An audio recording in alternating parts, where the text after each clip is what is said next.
Hump Day. Welcome to the Breakaway Podcast. This is the Breakaway Breakdown. I'm your host, John Root. I'm going to be joined by Brian Farnsworth. You know, as always, if you're not subscribed to us on YouTube, press subscribe, press the bell. You'll get notified for all that good non-woke sports talk and conversation. We're also on Apple and Spotify. Follow us on IG at TPUSA Breakaway. Let's roll. Breakaway Breakdown, folks.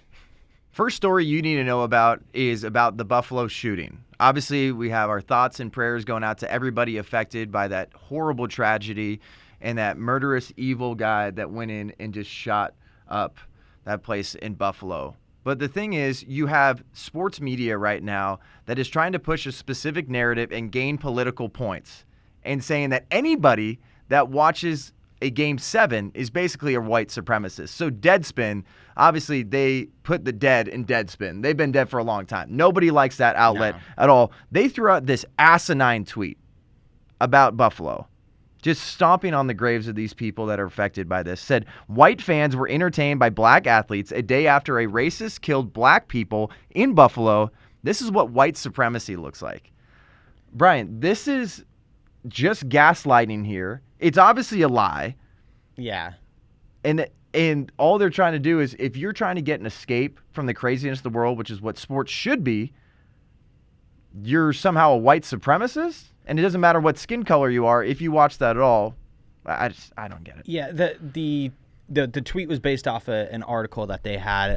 The author, Karen Phillips, like, the guy has a disease, and it's called wokeness. Like, it creates such a problem of where he literally can't see the world through any lens but the, America's racist, so blah, blah, blah, blah, blah.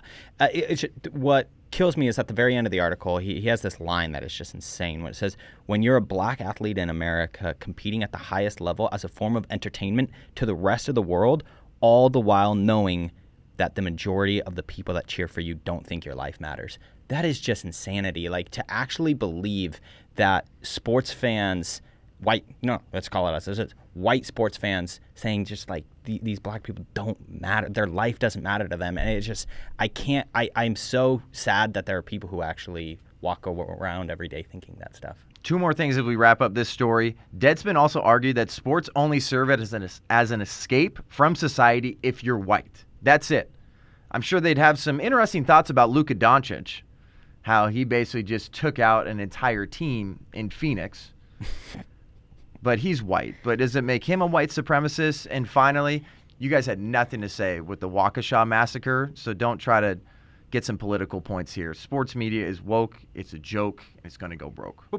Breakaway Breakdown. Let's talk some football.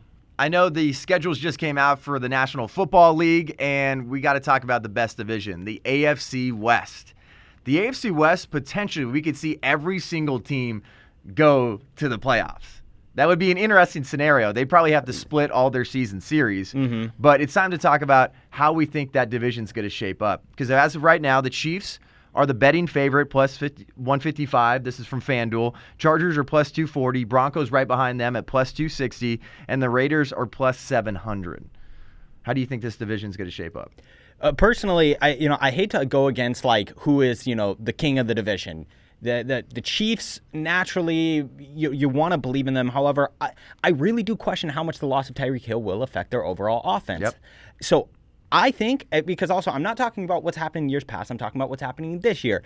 My bet, Los Angeles Chargers. They added a ton of talent to their team on defense. They brought in Khalil Mack. They brought in J.C. Jackson. We have an ascending Justin Herbert. I still believe in Austin Eckler, in Keenan Allen, Mike Williams. They also signed Gerald Everett. This is a team that is ready to compete, and I really do believe that Justin Herbert is that guy. Yeah, I mean, Justin Herbert's going to look nice. I just don't know if the Chargers have what it takes to be clutch. The Chargers are constantly blowing leads. They're constantly not getting it done at the end of games. So right now, I actually have the Broncos finishing at the top of the division. It's going to be interesting to see what's going on with Jerry Jeudy. Absolutely. That affects him mentally, what's going to go on with all those legal proceedings. Their strength of schedule is very middle of the pack. That's why I think they have a great chance to upset the rest of the teams in this league. So right now they have the 16th hardest schedule according to Vegas odds, and definitely the easiest schedule in the division. The Chiefs have the toughest schedule in the National Football League. And they've lost Tyreek Hill, like you said. So I think it's going to be Broncos, Chiefs, Raiders, Chargers. Whoa, you got Chargers down at the bottom? But I think the Chargers and the Raiders could fluctuate a little bit because the Raiders' schedule is really, really tough. Toughest schedule in the entire league. So I wouldn't be surprised if the Chargers finish third. If the Chargers' defense is healthy, I don't know, like how a quarterback is going to hate running away from both Joey Bosa and Khalil Mack. On the back end, you've got Derwin James, who when he's healthy, he might be the best safety in the league. J.C. Jackson, I personally do believe, is overhyped. He's overrated, benefiting from that Patriots defense, but he's still very talented. I don't know. I think the Chargers will have the best defense in the division, which is what's going to help them the most.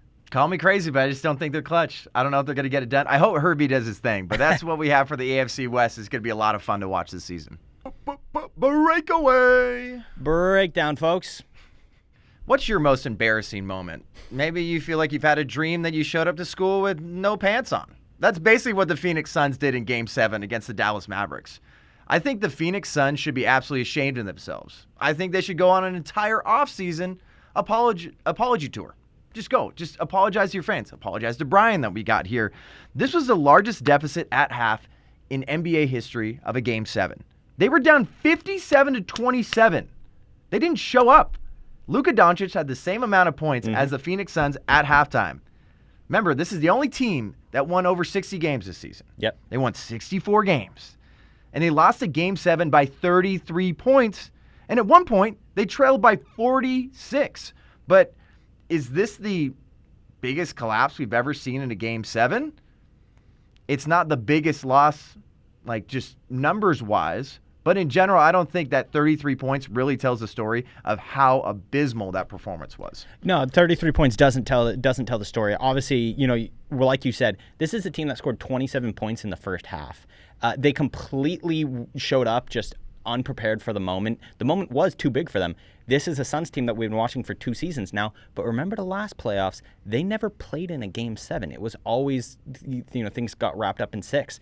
And so it's really, really disheartening to see oh, wow, maybe they aren't those guys. Maybe they don't have that mental edge, which is tough to say about Devin Booker because we've seen him have that to his game. But for a guy like Chris Paul, a guy like DeAndre Ayton, where there have been questions, Chris Paul, in the fact of, I know you were talking about this, he's blown a lot of 2-0 leads in the playoffs. DeAndre Ayton is soft. I think he's blown 5 total so far in his career. And if you don't think that's got some psychological damage, you're crazy.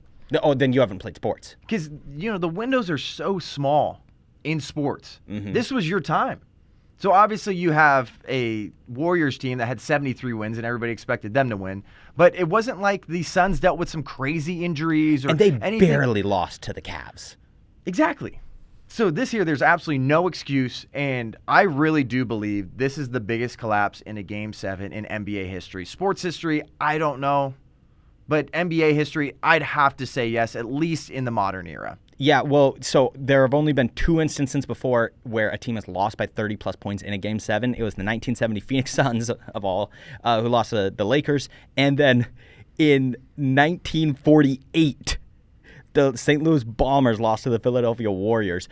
So it's only something that's even happened twice before. That's how infrequent it is. This could be a long road for you and the rest of the Phoenix Suns fans. So I'll be praying for you and praying for you.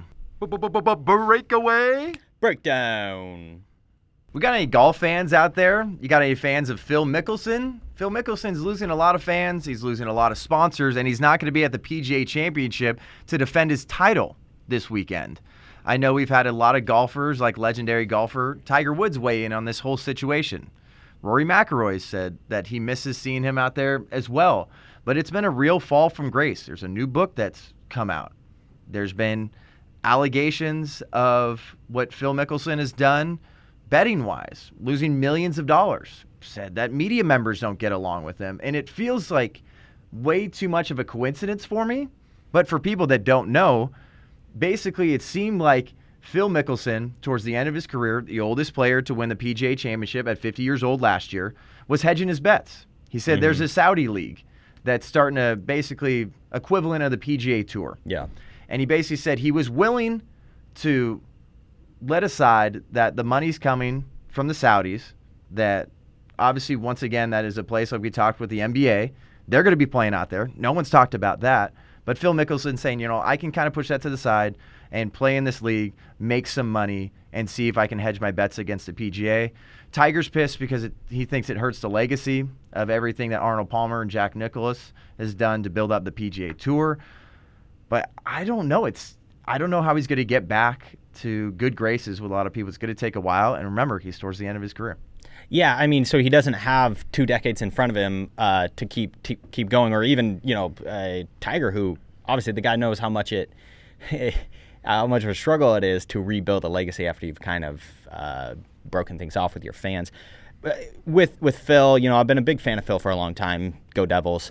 But he made an interesting bet here, like you said. Like, he really tried to pit the PGA against this Saudi league, and that's really the big problem here. Some of the other stuff I could care less about, but Phil said back in February in an interview, it's talking about the Saudis. He said, look, they're scary mother effers, people to get involved with. Like, we know they killed the reporter. We know they have a horrible record on human rights. They execute people over there for being gay. Knowing all this, why would I even consider this? Because this is a once-in-a-lifetime opportunity to reshape how the PGA Tour operates. He talked about how it could create leverage over getting changes in the PGA Tour that he wants. And it's like, yo, don't make a deal with the devil to get those changes done. Like, that's the problem. Like, the Saudis are about as, and not necessarily the people, but the government there, are about as awful of people on this planet as you can interact with. Why is Phil doing this? I don't get it. Yeah, it doesn't seem like a smart move. He's not making a lot of friends, but it does seem like there's some other golfers that have his back and would like to at least have his back, say, we want you in the PGA Tour. Yes. We'd like to see you as a defending champion at the PGA Championship. So we're going to keep a close eye on that, but it's been a real fall from grace for lefty Phil Mickelson. Breakaway Breakdown, folks. The last story you need to know about this week is Mina Kimes. She is an ESPN host. She's talent over there at ESPN. And remember a few years ago with Dan Le Batard, how they said, hey, we're ESPN. We have a no politics policy.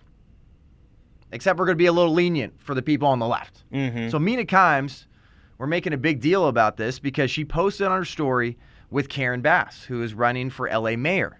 Karen Bass, that said this about the Kyle Rittenhouse trial. The verdict in this trial gives a green light to people throughout the country who want to bring weapons to protests and murder people. Mina Kimes went on to say that she enjoyed hearing from Karen Bass. She had a photo with her. If you live in LA, you've probably been inundated with ads and texts from her billionaire opponent. And she finished out with, the ballots are out now. Use your voice and vote. This is a far left candidate. And it's not about left or right. It's about ESPN having a political double standard. How is it okay for Mina Kimes to say, vote for this person? Yeah. Not only do I support this person, but you should go out and vote for this person, and ESPN's got absolutely nothing to say. Yeah, ESPN, I don't have a problem with them not caring about what their personalities do on their personal, social media accounts and whatnot. I really don't care. The difference is the fact of course, you can look back to the Curt Schilling stuff a few years ago, but then even more, recently, the Sage Steele, where it's like, clearly it's when, I can't remember what's the name of the James Petro or whatever ESPN's guy's name. When ESPN says we have a no politics policy here at ESPN, it's no, we have a no politics policy for people who are right-wing.